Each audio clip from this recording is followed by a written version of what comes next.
Welcome your faces back to this video, and we are taking a grim dark turn today. I am going to attempt to paint an entire army in the style of grim dark using the John Blanche paint sets. So Army Painter were kind enough to send me volume 1 and volume 2. When I tell you I was checking my letterbox every day for these, I am not lying. I was so excited. You should have seen these by now. You should have seen them on the shelves online. If you haven't, you must be hiding in a basement. We all know and love John Blanche and the amazing artwork he created and how he's inspired so many of us.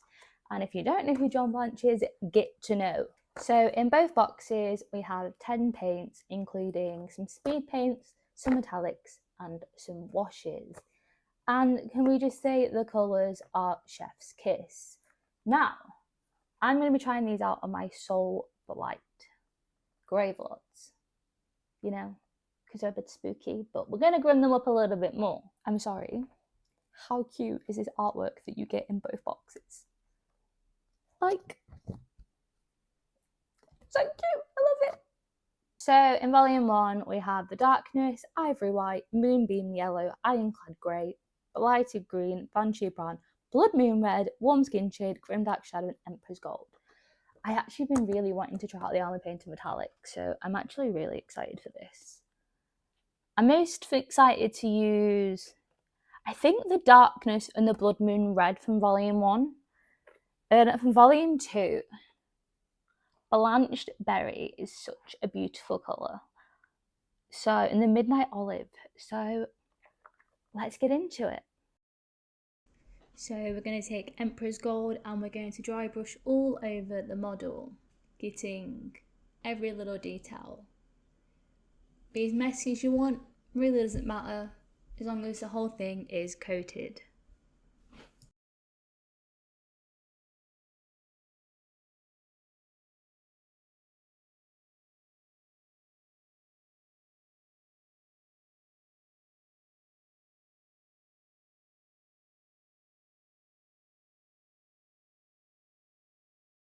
Time to take Grim Rust and apply this into the areas you want to show the rust effect.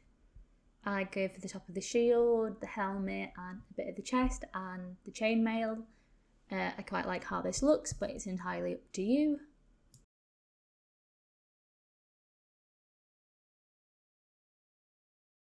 Time to get a dry brush of heavy metal. Do this a little bit on the light side, just so you don't overpower the gold or the rust effect, but yeah, I like this.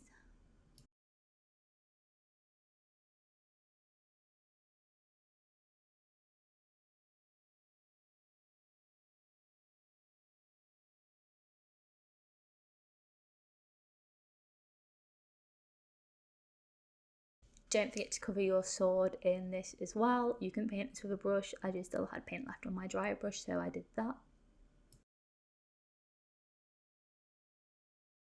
Take Ivory White and paint in all the skeleton details, so the face, the arms, the back of the legs. And it might look a bit stark and out there, but we are going to dull it down a little bit in this next step.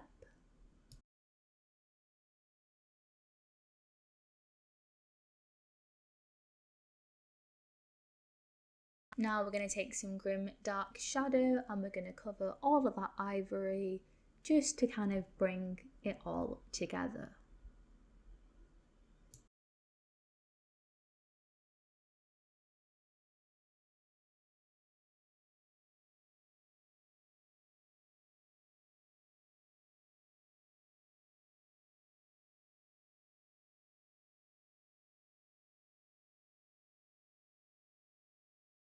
We're now going to take Blanched Berry and we are just going to cover all of the cloth details on this model, front and back.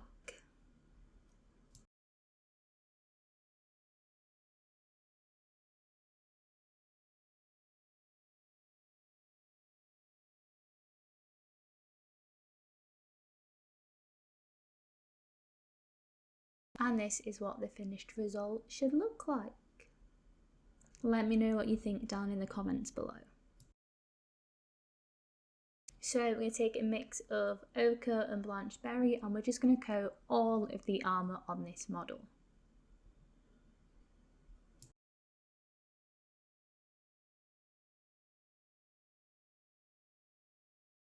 We're going to take Banshee brown and we're going to paint all the horse bits, skin, fur, whatever you want to call it, all those bits just in Banshee brown.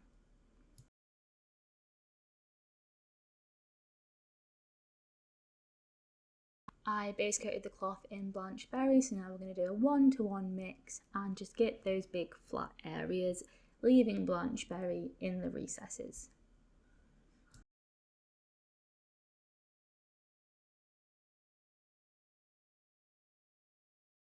We're now just going to take the same red we used before and just do a big out there edge highlight. Make it really pop.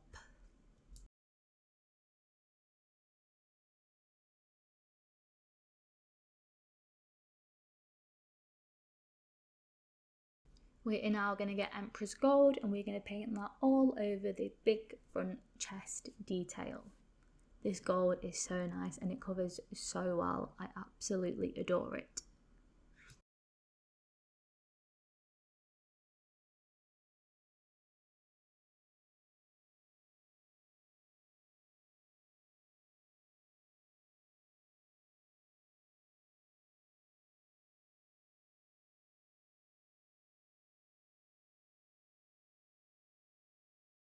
Take heavy metal and paint in all that chainmail, the stirrups, the weapon if you like. I do ironclad grey on this instead, but it's time to paint all those details in. Take sunburst ochre and paint the entire armour of this guy on the horse in this colour. I absolutely love it. It's so bright, so vibrant, amazing.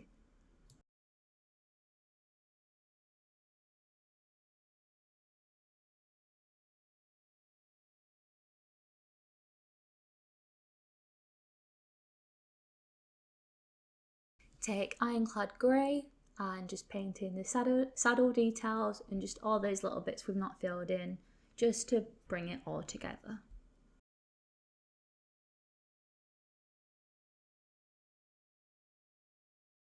Back to ivory white to paint in the bone details on this horse.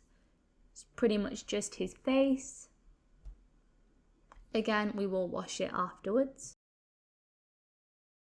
Take moonbeam yellow and just dry brush the heck out of the ochre.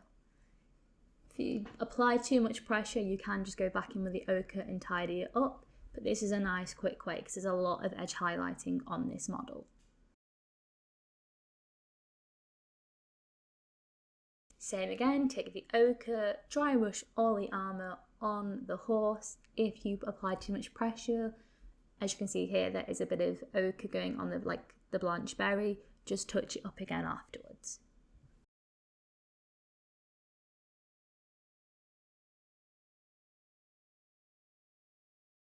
And finally, just wash all of those metallic details and wash the bone on the face, and you have your completed model. Let me know what you think down below.